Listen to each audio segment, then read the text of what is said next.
Samantala, pag meron pong binabaha, hindi lang mga gamit at hindi lang po basura ang inaanod sa lungsod ng Marikina. Lola, manda na kayo sa papanurin natin. Sa lungsod po ng Marikina, may inanod din na ahas. Nakatutok si Nelson Canlas. Eksklusibo po ito. Nakita sa baha ng mga residente ng Marikina ang dalawang buhay na ahas na ito. Ang mga ahas kasabay raw na inanod ang mga gamit na nakukuha at pinakikinabangan ng mga residente. Hindi na raw nagulat ang mga residente sa paglutang ng mga ahas. Ordinary na lang ito sa amin kasi pag may baha rito, talagang malaki mga sawal na laging nakikita rito. Kasi dalawa lang to, doon sa nakita, may iba pang nakita. Kahapon daw, may nakita silang malaki, kaya baka kinain na nila. Kinain? Kinain ng mga residente? Oo, sa gutom, walang makain eh. Oo, marami yun. Lalaban doon sa may kampo ron.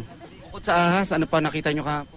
Ewan ko sa kanila. Pero sa amin, ganito sawa, ordinary na lang ito sa amin. Anong gagawin nyo ngayon dyan sa sawa? Turn over sa barangay. Kahit posibleng may ahas pa sa ibang binabahang lugar sa Marikina, tuloy pa rin ang paglusong sa baha. May mga hindi nangangamba kahit pa kalusugan nila ang posibleng nakataya. Tay, pag lumusong kayo dyan, baka ma-leptospirosis kayo, hindi ba kayo natatakot sa gano'n? Ay, hindi. Abangan na lang natin ang susunod na kabanata. May ilan namang iba ang pakay sa paglusong sa baha. May mga ilang residente dito na lumulusong doon, no? Nakikita nyo naman at bahala na raw kung maisuong nila ang kanilang buhay para lang makakuha ng mga tinatawag nila dito ay mga kalakal daw. Ito ay mga muebles na inanod dito sa Marikina River. Yung iba dito, katulad ng mga bote, garapa na ibebenta daw nila, pantawid daw ng gutom dahil yung iba sa kanila dito 2 araw na raw hindi kumakain.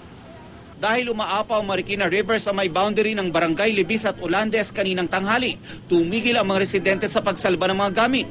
Tigil din daw ang kabuhayan ng karamihan, pero ang ilan sa kanila nagbabantay ng plantang pinagtatrabahuhan nila. Anong ginagawa nyo? Bakit lumulusong kayo sa baha?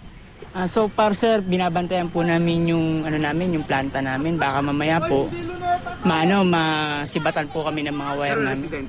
Nelson Canlas sa Katutok, 24 Oras.